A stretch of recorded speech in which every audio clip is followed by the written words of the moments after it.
안녕하세요, 여러분. 반갑습니다. 오늘은 제가 새로운 게스트를 한번 모셨습니다. 자기소개 한번 직접 한번 해주시죠. 네, 안녕하세요. 반갑습니다. 저는 2023년 10월 목선을 타고 가족과 함께 자유를 찾아서 대한민국에 온 강규리입니다. 지금은 강규리 유튜브 채널도 운영하고 있고요. 그리고 또 대안학교를 다니다가 졸업을 하고 대학교에 최근에는 입학을 해서 내년부터는 대학 학생입니다. 네, 대학생이네요. 반갑습니다. 네, 축하드립니다. 감사합니다. 2023년도에 동해를 통해서 이제 먹선을 타고 들어온 친구인데요. 이 친구 정말 대단합니다. 가족이랑 같이 이제 먹선을 타고 왔는데 오늘 이 친구에 대해서 정말 제가 궁금한 부분들을 이제 쫙 뽑아가지고 좀 네. 질문들을 좀 준비를 해봤거든요. 네네. 먼저 질문을 해보도록 하겠습니다. 먼저 제가 물어보고 싶은 게 네. 2023년도 하면은 북한에서 그 비교적 이제 최근에 나왔다고 볼 수가 있겠죠. 네, 그래서 그렇죠. 네. 지금 북한이 많이 변화하고 있고 그리고 네. 또 사람들이 많이 궁금해하는 부분들이 있어가지고 네. 제가 질문지를 좀 뽑아왔어요. 네. 요즘 북한이 예전과 비교해서 가장 달라진 점이 하나가 있다면 뭐가 있습니까?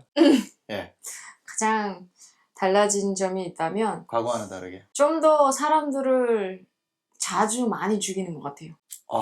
공개 처형을 더 많이 네, 한다. 공개 처형을 굉장히 많이 합니다. 어떻습니까? 강요하는 분위기예요? 그 공개 처형을 이제 가서 봐야 되잖아요. 그렇지는 않았어요. 그렇지는 않고. 네. 그러면은 공개 처형을 한다고 하면은 그냥 사람들 앞에서 그 공포 분위기를 조성하지 않고 그냥 이제 공개 처형을 하는 편이에요? 그런 거는 아니고요. 네. 그 공개 처형하는 현장은 우리가 직접 무조건 가서 봐라 이거는 아니었는데 네. 다만 재판하는 거. 경기장 같은 데서 재판을 하잖아요. 네네. 그때 이제 한국 드라마 매체를 접한 사람들이랑 그리고 이제 한국 그 마약 범죄자, 네네. 살인 사건 이런 세 가지 이제 부류의 사람들을 같이 모아놓고 똑같이 처벌을 주는 거예요. 형을 거의 비슷하게 내려요. 사형. 거기 마지막 이제 얘기하는 게 이 뭐 어떤 헌법에 이렇게 되었으므로 이 자는 사형에 처한다. 네, 이렇게 하고 끝나요. 그럼 그 사람들은 나중에 이제 네, 죽었죠. 네. 그래요? 네. 이게 좀 충격적인데 김정은 씨, 처음부터 이렇게 너무 세게 나와가지고 제가 말문이 턱 막히는데 그래요? 네. 그러면은 우리가 외부에서 지금 바라보는 시각과 네. 규리 씨가 이제 최근에 경험한 그 북한의 그 체감이 좀 어떻게 좀 많이 다르나요? 외부에서는 이제 일단 직접 겪어보지 않은 상황이기 때문에 제가 봤을 때는 와닿지는 않을 것 같아요. 저희 이런 이야기를 듣고 이제 시청하시는 분들도 많이 공감해 주시긴 하지만 그렇지만 자기가 직접 겪은 게 아니라서 와닿지는 않고 설마 진짜 그렇게까지 하겠어? 이런 의심도 있을 것 같은 생각이 들고요. 그리고 그 안에서는 너무 고통스러워요. 그냥 겪는 사람의 입장에서는 모든 것이 고통스러워요. 제가 그랬거든요. 북한에 있으면서 항상 자유롭지 못한 삶이 불만족스러웠는데 거기에다가 청년들을 이제 한국 매체를 봤다는 이유로 총살까지 한다고 막 하고 이렇게까지 했을 때는 나 왜 여기서 살아야 되지? 이런 생각밖에도 안 드는 거예요. 네. 그리고 코로나를 겪었잖아요. 네네. 북한이 최근에. 코로나를 겪으면서 많은 사람들이 굶어 죽는 사람들이 많아졌어요. 그러니까 식량난으로 어려워지고 힘들어지고 더더욱. 근데 북한 정부는 또 그런 사람들을 돌볼 생각은 안 하고 계속 통제를 하는 상황입니다. 규리 씨가 고향이 어디죠? 저는 평양인데 예. 평양에서 살다가 이제 할머니 때문에 지방으로 내려왔어가지고 함경남도 지역에서 살았습니다. 밝혀도 돼요? 아니요. 그건 안 돼요. 네. 함경남도 어딘가 지역에서 네, 살았다. 네. 저랑 이제 비슷한 지역에서 맞아요. 살았는데. 네. 좋습니다. 그러면 평양에서도 굶어 죽는 사람들을 봤었습니까? 저는 못 봤었어요. 그때는. 평양에서는? 네, 2019년도까지 제가 평양체육대학을 다니다 보니까 그때까지는 없었거든요. 그런 네네. 사람들이. 근데 가장 제가 주위에서 본 거는 2021년, 22년 사이 코로나 기간에 굶어 죽는 사람들을 봤어요. 그 전에는 제 주위 사람들은 그래도 저희 집안이 이제 워낙 굶어 죽고 이런 약간 먹고 사는 문제는 고민 없이 살다 보니까 네네. 그런 사람들만 만나서 그런지 좀 어려운 사람들을 보기는 어려웠었거든요. 제 상황에서는. 그러면은 규리 씨는 이제 먹고 살만 했다고 했는데 어떤 식으로 이제 불을 축적을 해서 먹고 살만 했나요? 그게 저희 집안은 약간 엄마랑 네네. 이모님이 치료 쪽에 관심이 많으셔가지고 동리학이라고 해가지고 자수부라에서 공부를 하셨는데 야매로. 맞아요. 예, 네. 의학, 네. 의료 행위를, 네. 우수 행위를 하셨네. 네, 맞아요. 그랬어가지고 많은 분들이 또 신뢰를 했어요. 왜냐면 잘 놓으셨나 보네. 네, 맞아요. 그런 부분도 이제 한의사처럼 네. 그런 것도 있는데 대신 또 이모님이 그 개발한 약이 있었어요. 네. 키토산이라고 있는데 네. 그런 들어본 것 같은데 저는. 그래요? 네.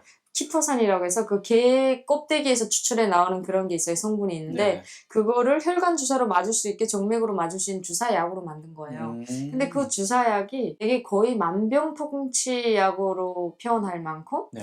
병 치료에 있어서 항암 치료까지 될 만큼 되게 좋았어요. 진짜요? 네, 피도 맑아지고 네. 그리고 간 경변이 있다든지 뭐 이런 사람들도 그거 이제 주기적으로 좀 계속 맞아주면 치료가 되고 네. 피도 개선되고 뭐 이런 좀 여러 방면에서 그 약이 효과를 보다 보니까 평양에서도 그렇고 이제 우리가 살던 지역에서도 그렇고 꽤 인기를 끌었었어요. 그래서 엄마 같은 경우에 그 치료를 해서 평양에서 돈을 거의 뭐 하루에 100불 정도 맨 처음에 벌었다고 하더라고요. 굉장히 많이 간부들 치료도 해주고 병원 시스템이 잘 안 되어 있잖아요, 북한은. 그러다 보니까 이렇게 좀 개인이 용하다 하면 많은 사람들이 찾아가서 치료를 받는 상황이기 때문에 저희 엄마는 이제 이모도 그렇고 그런 식으로 돈을 좀 벌어서 모아두셨던 것 같아요. 네, 그러다 보니까 저는 어릴 때부터 이제 그렇게 살다 보니까 엄마, 이모가 돈이 있으니까 제가 그렇게 어려움을 겪지는 않았었고 그리고 좀 더 얘기를 드린다면 저는 19살 때 평양에서 내려왔거든요. 네네. 그리고 내려와서 제가 북한에 있을 때 탁구 선수를 했습니다. 네네네. 네. 탁구 선수를 했는데 평양체육대학을 다니면서 하다 보니까 그 체육대학에서 다녔다는 그걸로 해서 북한에서 레슨을 하면서 돈을 벌었어요. 또. 네. 탁구 레슨을? 네. 그 정도로 잘 쳐요? 잘 나중에 한번 네. 해보죠. 예. 밥 먹고 탁구만 쳤었어요. 저. 예. 11살부터 하긴 했는데 네. 그때 그러다 보니까 그걸로 해서 일당이 13만, 뭐 10만 원 이 정도 벌었거든요. 북한 저는. 돈으로요? 네. 왜냐면 시간당 10,000원이었어요. 네. 뭔지 알겠다. 그 네. 북한에 보면은 어느 순간부터 북한이 탁구 열풍이 맞아요, 좀 맞아요. 일어나면서 네. 공원 같은 데도 시멘트 콘크리트로 된 탁구판이 많이 만들어졌고 네. 그리고 뭐 해관이나 이런 데 가면 탁구판 되게 많았어요. 맞아요. 지금은 더더욱 많아졌어요. 돈 내고 이제 치는데. 네. 아. 그런 걸로 해서 돈을 벌다 보니까 더더욱 저는 이제 돈에 대한 이런 걱정 그런 거 없이 용돈도 다 안 쓰고 제가 이제 좀 나름 벌면서 살았죠. 북한 돈으로. 그렇군요. 북한에서 돈을 좀 많이 벌었네요. 예, 그러면은 이제 그 13만 원이라고 했는데 네. 물가가 중요하잖아요. 그렇죠. 13만 원, 뭐 10만 원이라고 합시다. 10만 네. 원이면 그 체감상 어떻게 돼요? 쌀 1kg에 얼마고 뭐 돼지고기나 이런 것들을 구매할 수 있는 게 어떻게 됐는지. 그때 당시에는 이제 쌀 1kg가 4,500, 5,000원 할 때였고요. 네네. 그리고 돼지고기는 13,500, 뭐 15,000원? 네네. 네, 이렇게 했었던 것 같아요. 지금은 가격이 좀 많이 올라서 코로나 기간 지나면서. 근데 그때 제가 탁구 레슨 할 때는 2019년, 20년, 21년 이 사이였으니까 네네. 그때까지만 해도 그래도 쌀 가격이 그 정도 해서 먹고 사는 거는 사실 뭐, 그럼 월에 한 2, 300 벌었겠네요? 200? 월에 200은 벌었었죠. 200은 벌었다고요? 네. 그러면은 꽤 먹고 살만 하셨겠다. 네, 저는 그런 거 고민 없이 그냥 근데 사치했죠. 저는 어리니까 아직 네. 그때는 19살 이때니까 엄마가 어차피 돈이 있고 또 나는 용돈 안 타쓰고 또 엄마 보고 사달라 하지 않고 그냥 내가 알아서 사고 이 정도. 북한 당국이 그러면은 그렇게 네. 레슨하는 거를 단속하지 않나요? 원래는 단속하죠. 네. 근데 저희보다는 비법으로 이제 돈 버는 사람들이 워낙 많기 때문에 신경을 덜 쓰는 부분인 것 같아요. 왜냐면 저는 체육대학 다녔다는 그게 있잖아요. 네. 그 명판이 있기 때문에 선수이기 때문에 그나마 좀 괜찮았고 그 체육단에서 네. 뭐 체육단 생활하다가 왔다 하면 지도를 공식적인 게 있어야지만 원래 국가에 걸리지 않지만 북한에서 공식적으로 하면 벌어먹고 살기 힘들잖아요. 그렇죠. 네. 불법적으로 했다. 네. 저 같은 게 너무 많다 보니까. 맞습니다. 많이 바뀌긴 했네요. 근데 네. 여기서 하나 좀 짚고 넘어가야 되는 게 이제 네. 규리 씨는 그렇게 해서 뭐 2, 300 정도 벌었는데 네. 직장만 다니시는 분들 뭐 아버지들 그쵸. 이런 분들은 월에 한 달에 그래봤자 4,000원. 네. 4천만 원이 아니고 4,000원. 4천원씩 벌었잖아요. 네, 그럼요. 배급도 얼마 없이. 그러니까 이제 많은 사람들이 어려워하고 힘들어했습니다. 그런 사람들은 먹고 살기 위해서 뭐 와이프가 이제 장사를 해서 맞죠. 그렇게 사는 돼지도 케이스가 키우고 많죠? 농사도 짓고 또 장사도 하고 그랬었죠. 맞습니다. 그러면은 지금 최근에 제가 있을 때도 뭐 장마당 이런 것들이 좀 운영이 됐었는데 네. 지금은 바뀐 부분이 있다면 뭐 어떤 게 있어요? 지금 장마당에 가면 쌀을 살 수 있었잖아요, 예, 그때는. 근데 예. 지금은 장마당에 가서 쌀을 살 수가 없습니다. 아, 왜요? 왜냐면 북한 정부가 2022년도인가? 정확히 연도는 기억 안 나지만 일단은 코로나 기간이었어요. 그때 정부에서 이런 정책을 내놨어요. 개인이 장사를 못하게 하겠다. 이제부터 없앤다라고 해서 쌀 장사를 못하게 네, 한다? 처음으로 실시한 게 쌀 예, 장사였어요. 예. 그래서 쌀 장사를 장마당에서 개인이 판매를 할 수가 없고 무조건 양곡 판매소에서 해서 국가가 판매를 하는 거예요. 네.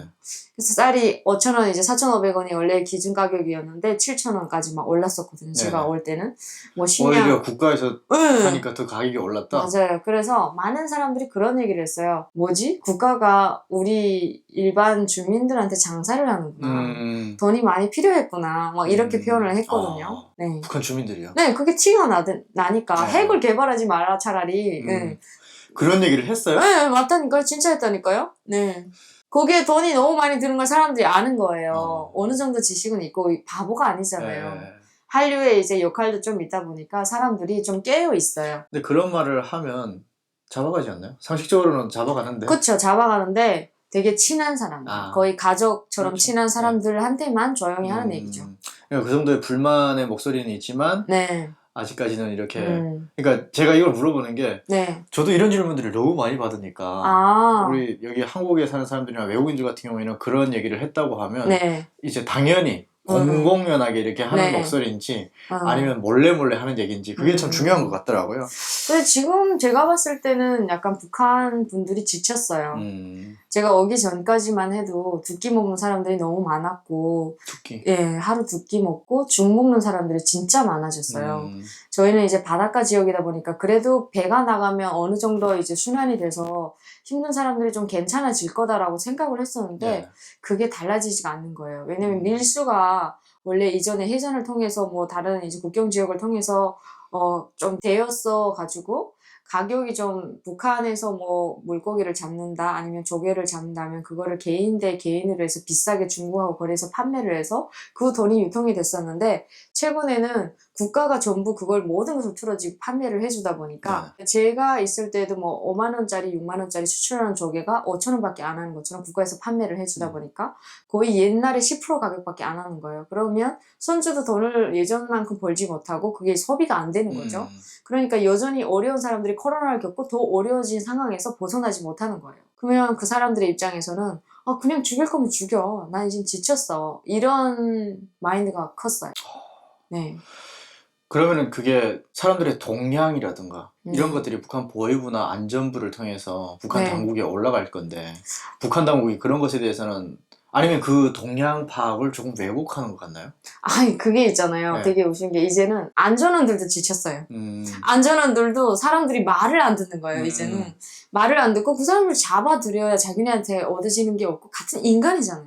그러니까 진짜 못된 안전원들도 있고 보위부원들도 있긴 한데 돈이 많은 사람을 건드리려고 하지 돈이 없는 사람을 건드리려고 하지 않아요. 뭐 해봤자 나오는 게 없으니까 거의 저는 이제 빵 파는 분들 봤거든요. 길바닥에 아직도 이제 메뚜기라고 평양을 표현하는 것처럼 이제 그 저녁만 되면 순대 팔고 인조밥 팔고 그런 사람들 있잖아요. 그런 분들 같은 경우에 안전원들이 막 쫓아다녀요. 단속을 하니까 판매를 못하게 하는데 제 길바닥에 가다가 한 번은 그런 일을 겪었어요. 지나가다 보니 막 싸우는 거예요. 안전원이랑.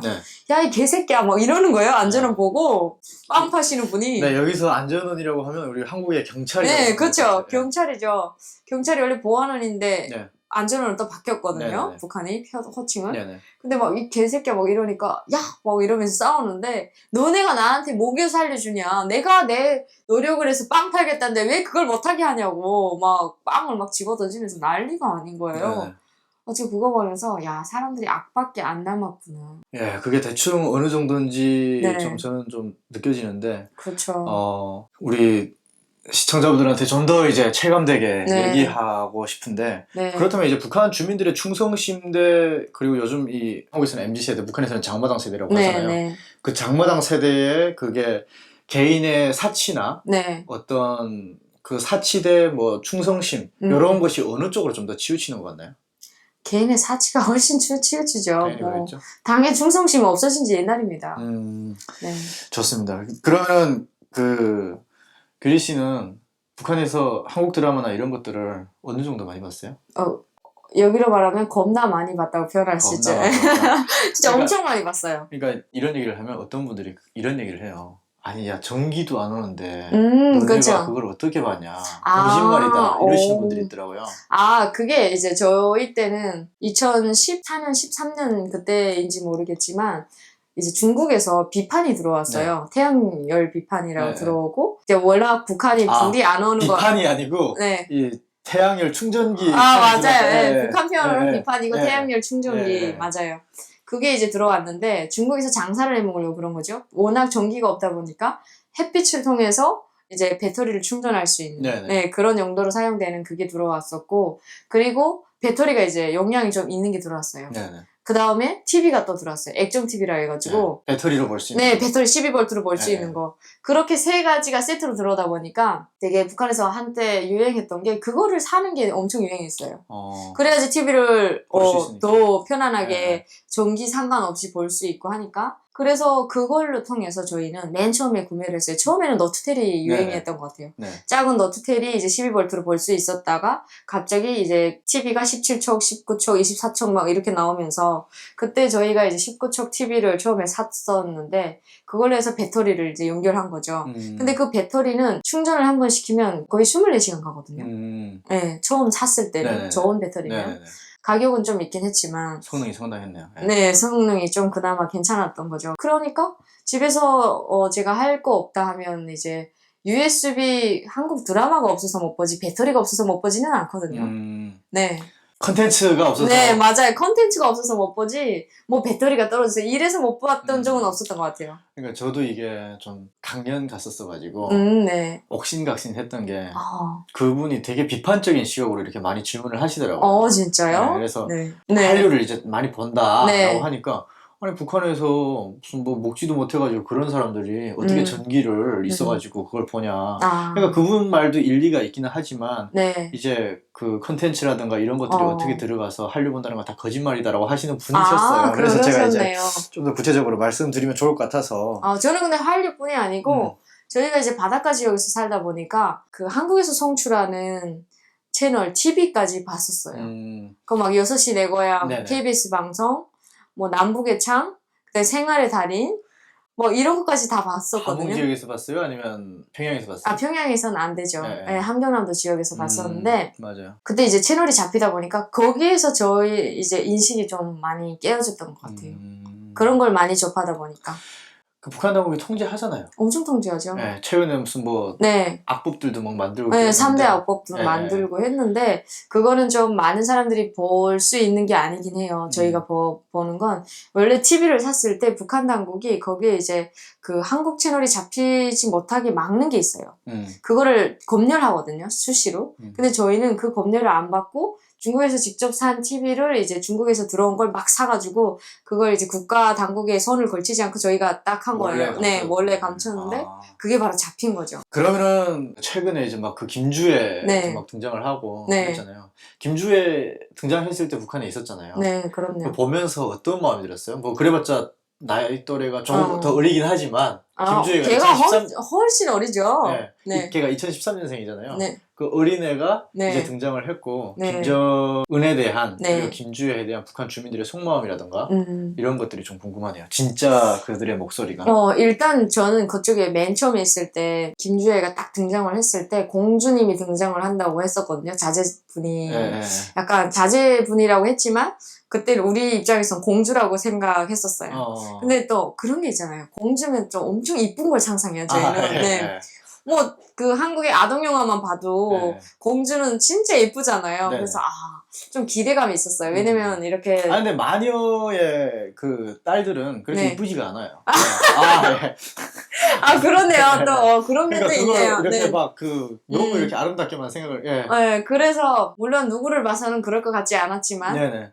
당연한 기대를 했었는데 그냥 아무 생각 없었던 것 같아요. 등장한다 하니까 신기함. 저런 적이 한 번도 없었는데 어떻게 저렇게 등장하지? 그냥 한번 보여주고 싶었나? 그래서 딱 봤는데 우리가 상상하던 공주의 이미지는 딱 깨어지고 네. 그리고 그런 의심이 들기 시작했어요. 처음에 등장했을 때는 그렇구나라고 했는데 계속 등장하는 거예요. 어. 이때부터 우리가 이제 생각을 하기 시작했어요. 왜? 왜 이렇게까지 등장을 시키는 거지? 그럼 제가 좀 친한 안전한 분이 계셨거든요. 네. 그분한테 제가 되게 궁금해서 그 복관이잖아요. 네. 물어봤어요. 네. 아, 자제분이 어떻게 이제 뭐 국방 쪽으로 핵 관련해서 뭐 이제 그런 쪽으로 이렇게 막 현지 시찰을 하냐. 이건 좀 놀랍다라고 이제 솔직하게 얘기를 했어요. 그랬더니 그분이 이게 사실은 핵 관련해가지고 엄청난 수제 분이시다. 머리가 어마어마하게 비상하셔가지고 이제 자제분을 이런데 또 이렇게 출전시킨다 이래가지고 그때 딱 느꼈어요. 후계자구나. 네, 저는 딱 느꼈어요. 후계자구나. 아들이 똑똑한 게 없다든지 없구나. 이렇게 생각했는데 저뿐이 아닌 옆에서 나이가 좀 있으신 분도 그렇게 생각하는 거예요. 근데 같이 이제 저희 뱃사람들끼리 TV를 보다 보니까 이제 남자분들 같은 경우에는 남전여비 사상이라 해서 아직 그런 게 지배하고 있어요. 그런데 갑자기 여자가 딱 등장을 하니까 여자는 이해 못하지. 이런 얘기를 딱 하는 거예요. 말을 그냥 자기도 모르게 툭 튀어나온 거예요. 여자는 이해 못하지. 네. 그때 저도 옆을 막 봤어요. 네. 그리고 못 본 척 해야죠. 왜냐면 아는 척하고 뭐 그거 왜 그렇게 얘기하냐 할 순 없잖아요. 그렇죠. 네, 그냥 지나가는 소리로 그렇게 얘기를 할 때 남자분들은 역시 이런 생각을 하고 있구나. 이제 여자는 이해 못하잖아요. 사실 여자가 정권에 올라서는 건 말이 안 되잖아요. 네. 그래서 뭐 일단은 그런 인식을 가지고 있었던 것 같아요. 제가 오기 전에는. 네. 그게 또 북한 남자들의 생각과 북한 여자들의 생각은 그냥 이쁘냐 안 이쁘냐 뭐 이런 걸 논했었는데 남자분들 같은 경우에는 바로 딱 눈치를 채고 여자는 정권 못한다 안 된다 불가능하다. 네. 그래서 북한의 남자들은 아마 숨겨둔 아들을 기대하고 있겠네요. 네, 그렇죠. 역시 그 말인즉은 아직도 북한 여성들이 많이 이제 제가 있을 때는 뭐 과거에는 좀 다르긴 했지만 제가 있을 때만 해도 여성들의 그 인권이라든가 남녀 평등 뭐 그게 좀 많이 좋아지고 있던 그거였는데 그래도 규리 씨가 최근에 왔지만 아직까지 많이 좋아졌다고 하지만 그 정도까지는 아니다라는 얘기죠. 네. 근데 또 좋아지기 위해서 노력하고 있는 건 있어요. 청년들. 젊은 층 MZ라고 하잖아요. MZ 같은 경우에는 연애를 할 때도 그렇고 좀 많이 달라져 가고 있어요. 어떻게 달라졌나요? 저 경험담을 좀 일단은 보면 여기로 말하면 장을 본다든지 시장에 간다든지 하면 이제 그 뭐 많이 사잖아요. 그거를 남자가 무조건 들어줘야 되고. 당연한 거 아니에요? 그래요? 그런 것도 뭐 당연해요. 원래는 안 그렇잖아요. 애 없고 막 여자가 그러고 막 그런 것도 줘도 남자가 원래 안 하는 것도 많아요. 그리고 또 밥을 무조건 여자가 해야 되잖아요. 저희 아버지가 많이 했었어요. 그러니까요. 그걸 대비하면 안 된다니까. 일반적으로 이제 봤을 때는 대부분 집에서 여성분들이 밥을 많이 지어요. 그렇죠. 일반적으로. 일반적으로는 그런데 지금 남성분들 같은 경우에는 제가 있었을 때는 청년들이 밥은 그래도 가끔은 우리가 해야 된다. 남자들이 생각이 많이 바뀌었다. 바뀌고 그리고 술, 담배를 안 마시는 게 또 유행이에요. 왜냐면 술, 담배 때문에 막 여자를 때린다든지 이런 일이 많이 일어나고 그러다 보니까 우리 젊은 MZ세대들 여자분들 같은 경우엔 술 좋아해요? 해서 술 좋아한다면 바로 안 만나요. 그래요? 네. 그러니까 엄마에 대한 그 아빠 엄마 트라우마도 있고 하니까 그런데 이제 저는 친구들 좀 있었거든요. 김대 다니는 친구들도 있었고 뭐 좀 있었는데 걔네들 다 한 명도 담배 술 안 피우더라고요. 남자친구 술 담배 안 했다는 얘기. 아니요, 알았습니다. 좋습니다. 그렇구나. 그런 부분이 좀 그래도 많이 바뀌고 그리고 북한 남자들부터가 좀 먼저 바뀌는 그런 게 그렇죠. 그러니까 여자가 요구 안 만나주죠. 여자들이 좀 깨어 있는 것 같아요. 북한 남자들도 점점 애견남이 돼가는군요. 그래요. 알겠습니다. 아무튼 제가 준비한 것들이 좀 많긴 했는데 일단 그래도 잘 이렇게 대답해 주셔가지고 최근 북한이 어떻게 바뀌고 있는지 북한 뭐 남성 여성 최근 정세라던가 물가라던가 이런 것들에 대해서 좀 얘기를 했던 것 같습니다. 그러면 마무리 질문으로 좀 질문하고 싶은데 혹시 그러면은 지금 북한에 있는 뭐 가족들이나 친구들이 될 수도 있고 뭐 아니면 뭐 북한에 있는 사람들한테 혹시 미안하거나 아니면 뭐 가장 마음이 쓰이는 그런 게 있다면 어떤 부분이에요? 일단 저는 되게 미안한 부분이 큰 것 같아요. 마음에 쓰이는 부분도 있고 제가 이제 한국에 와서 활동을 좀 많이 해왔어요. 최근에 2025년에 5월달이었나? 그때는 유엔총회 고위급 행사에도 참여하고 북한의 인권 실상을 증언하는 그런 행사에도 참여했었기 때문에 그 얼굴을 공개하고 하다 보니까 가족, 친척분들이, 지인분들, 네. 나랑 연관된 사람들이 나로 인해서 피해를 받진 않았을까. 이런 마음이 좀 크거든요. 어떻게 됐을까? 어떻게 그런 생각도 많이 들고 네. 그리고 또 그 다음은 제가 출발할 때 그 누구에게도 인사말을 못했어요. 나 남조선으로 간다. 그런 얘기를 못하고 작별 인사를 못하고 왔어가지고 되게 엄청나게 친언니처럼 따르던 언니도 있었고 그리고 배를 할 때 내가 힘들 때 어려울 때 도와주시던 분들도 많이 계셨는데 네. 그분들한테 내가 도와준 것만큼 제가 갚아드리지 못하고 온 게 굉장히 마음이 걸리는 것 같아요. 그래서 조금 미안해요. 되게 미안하고 그런 마음으로 저도 이제 기도를 좀 많이 드리고 있는 것 같아요. 그들에게 하고 싶은 말이 있다면 어떤 게 있을까요? 일단은 하고 싶은 말이 있다면 되게 미안하다는 말을 먼저 하고 싶어요. 그리고 저의 목소리를 들을 순 없겠지만 언젠가 듣게 된다면 항상 저는 그때 말 못 드린 거는 정말 내가 원해서 그런 건 아니고 어쩔 수 없어서 그랬던 거고 북한 사회가 지금 얼마나 힘들어지고 어려워지고 있는 게 나는 너무 와닿거든요. 네. 지금 상황에서 너무 와닿기 때문에 그 어려운 나날들을 꼭 이겨내시고 버텼으면 좋겠어요. 언젠가는 우리가 다시 만날 날이 올 거라고 저는 믿거든요. 그날까지 건강하게 잘 지내시면 좋겠고요. 다시 만나면 나는 꼭 그 미안함을 말로 아니라 마음으로 표현해드리고 싶어요. 좋습니다. 네. 자, 그러면은 이제 한 정권이 네. 하나만 딱 바뀌었으면 좋겠다라는 게 있으면은 네. 요거만은 딱 하나 지금 당장 바꿨으면 좋겠다. 한국 바뀌었으면 드라마 좋겠다. 본다고 총살 안 했으면 좋겠어요. 네. 저는 그게 제일 열받아요. 그리고 길바닥에 다니는 우리 통제 안 했으면 좋겠어요. 왜 통제하냐고. 왜 한국말 쓴다고 하고 막 한국 옷차림 했다고 하고. 난 그게 제일 열받았어요. 좋습니다. 네. 통제를 조금만 네, 안 했으면 했으면 좋겠다. 네. 알겠습니다. 자, 일단은 그러면 첫 번째 영상은 오늘 여기서 마무리하도록 하겠고요. 네. 두 번째 영상에서 이어서 가보도록 하겠습니다. 네, 감사합니다. 감사합니다.